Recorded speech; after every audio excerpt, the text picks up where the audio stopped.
The telephone call that forever changed the lives of the Dodd family of Chicago came at noon on Thursday, June 8, 1933, as William E. Dodd sat at his desk at the University of Chicago.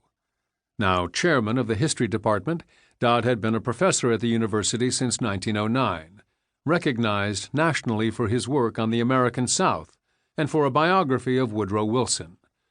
He was 64 years old, trim, 5 feet 8 inches tall, with blue-gray eyes and light brown hair.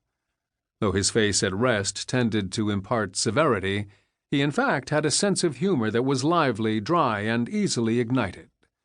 He had a wife, Martha, known universally as Mattie, and 2 children, both in their 20s.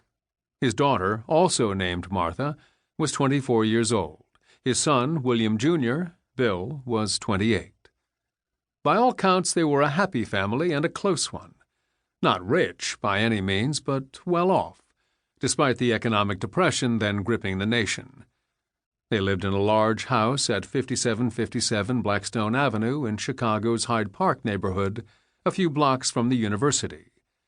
Dodd also owned and every summer tended a small farm in Round Hill, Virginia, which according to a county survey had 386.6 acres, more or less, and was where Dodd, a Jeffersonian Democrat of the first stripe, felt most at home, moving among his 21 Guernsey heifers, his 4 geldings, Bill, Coley, Mandy, and Prince, his Farmall tractor, and his horse-drawn Syracuse plows.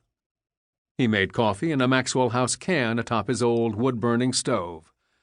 His wife was not as fond of the place and was more than happy to let him spend time there by himself while the rest of the family remained behind in Chicago.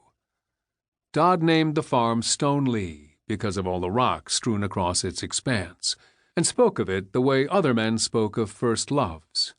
The fruit is so beautiful, almost flawless, red and luscious, as we look at it, the trees still bending under the weight of their burden, he wrote one fine night during the apple harvest.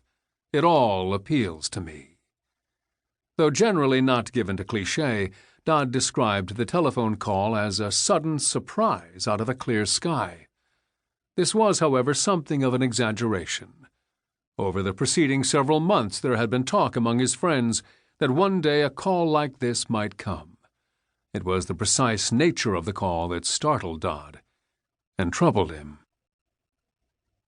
For some time now, Dodd had been unhappy in his position at the university. Though he loved teaching history, he loved writing it more, and for years he had been working on what he expected would be the definitive recounting of early Southern history, a 4-volume series that he called The Rise and Fall of the Old South.